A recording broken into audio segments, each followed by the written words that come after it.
नमस्कार, मी प्रीती. आपल्या चॅनलवर पुन्हा एकदा तुमचे मनापासून स्वागत. तर ह्या व्हिडिओमध्ये आपण पाहणार आहोत की गरोदर महिलेने कोणती काळजी घ्यावी, काय केल्यास आपलं बाळ निरोगी राहील.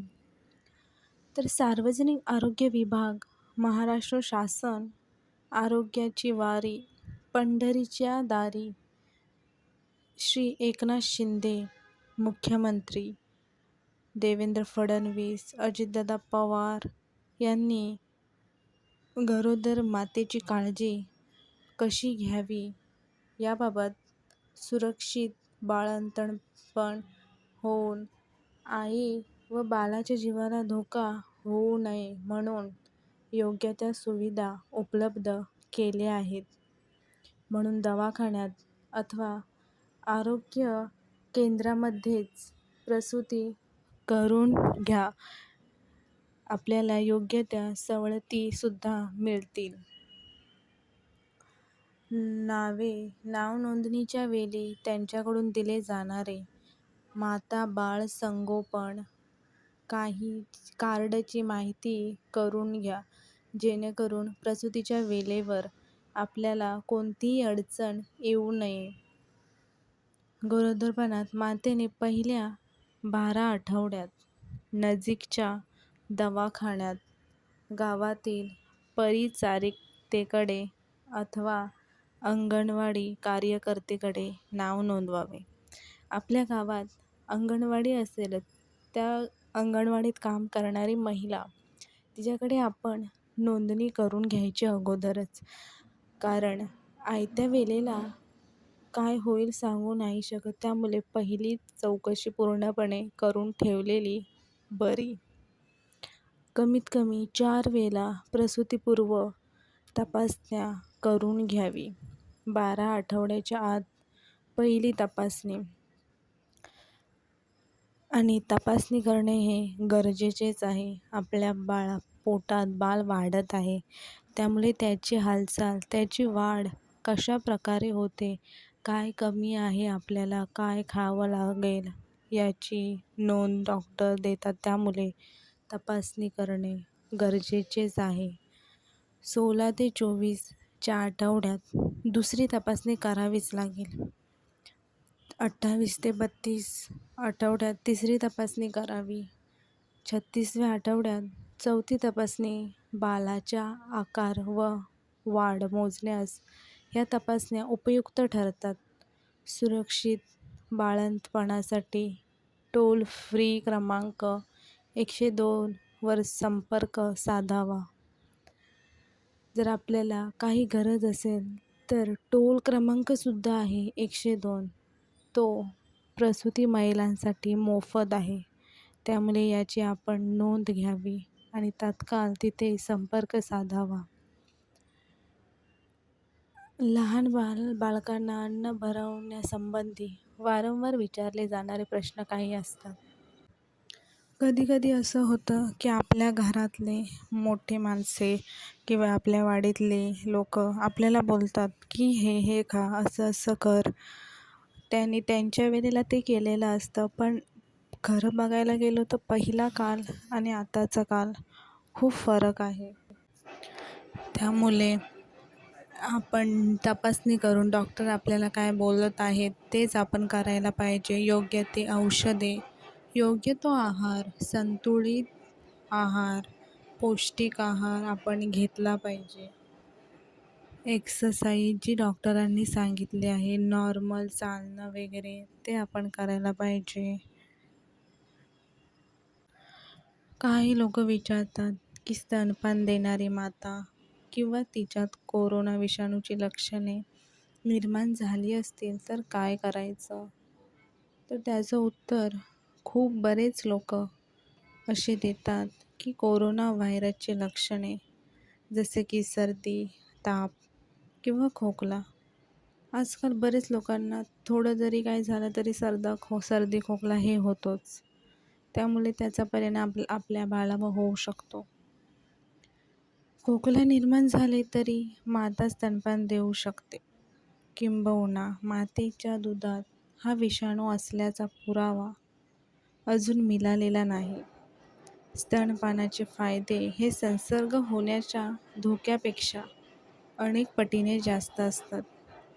परंतु त्याचबरोबर आपल्यात निर्माण झालेला संसर्ग हा बाळाला होऊ नये यासाठी स्तनपान करण्याआधी हात स्वच्छ धुवावेत व मास्क वापरावा. माहिती व जनसंपर्क महासंचालनालय महाराष्ट्र शासन खूप आपल्याला माहिती देतं. अंगणवाडीच्या सेविकासुद्धा गरोदरपणात काय करावं, कसं राहावं, कोणती एक्सरसाइज करावी, कोणता व्यायाम करावा, काय खावं हे याची माहिती देतात. आणि नॉर्मलच आहे की आपण बाळाला हात लावण्यापूर्वी हात स्वच्छ साबणाने धुवावे, कोरडे करूनच बाळाला स्पर्श करावा. बाळाची त्वचा खूप नाजूक असते, सेन्सिटिव्ह असते. त्यामुळे बाळाला योग्य त्या क्रीम लावाव्यात, योग्य ती त्याची स्वच्छता राखावी. त्याची डायपर किंवा कपडा यूज करतो तो व्यवस्थित असावा, स्वच्छ असावा. त्याच्या खाण्याची भांडीसुद्धा वेगळीच असावी, स्वच्छ धुतलेली असावीत. आणि योग्य त्याला अंघोळ करायची जागासुद्धा कोरडी असावी, जेणेकरून त्याला कुठेही पाय वगैरे घसरावा नाही. जास्त तरी टबातच अंघोळ केलेली बरी असते. जास्त तर गरोदर महिलेने योग्य तो उपचार केल्यामुळे आपण जो करतो ते परिणाम आपल्या बाळावर होत असतात. त्यामुळे आपण आपली स्वतःची काळजी राखावी. त्यामुळे आपलं बाळसुद्धा स्वच्छ राहील. नवजात बालकांचे आजार व मृत्यू टाळण्यासाठी व बाल आरोग्य सुधारण्यासाठी विविध योजना राबवणे गरजेचे आहे. अंतर्गत मिळणाऱ्या आरोग्य सेवा सुविधा, नवजात शिशु स्थितीकरण कक्ष, नवजात शिशु कोपरा, बाल उपचार केंद्र, पोषण पुनर्वसन केंद्र, नवजात बालकांच्या स्तनपानाबाबत माहिती व समुपदेशन, आपण स्तनपान कसं करायचं, कसं त्याची काळजी घ्यावी याचीसुद्धा आपल्याला प्रशिक्षण मिळतं. जंतनाशक व जीवनसत्व मोहीम अशा कार्यकर्त्यांमार्फत अतिसार, न्यूमोनिया व जंतुसंसर्ग या आजाराचे व्यवस्थापन, सेवा सुविधा मिळण्याचे ठिकाण, जवळचे शासकीय आरोग्य केंद्र. अधिक माहितीसाठी संपर्क व हेल्पलाईन क्रमांक असतो. आपल्या जवळच्या आशा सेविका, आरोग्य सेविका, अंगणवाडी सेविका, आरोग्य कर्मचारी यांच्याशी आपण संपर्क साधला की आपल्याला योग्य ती आपल्याला हवी ती माहिती आपल्याला मिळून जाते. हेल्पलाईन क्रमांकसुद्धा अधिक माहितीसाठी 104 या हेल्पलाईन क्रमांकावर कॉल करून आपल्याला जी माहिती पाहिजे तीसुद्धा आपण माहीत करू शकतो.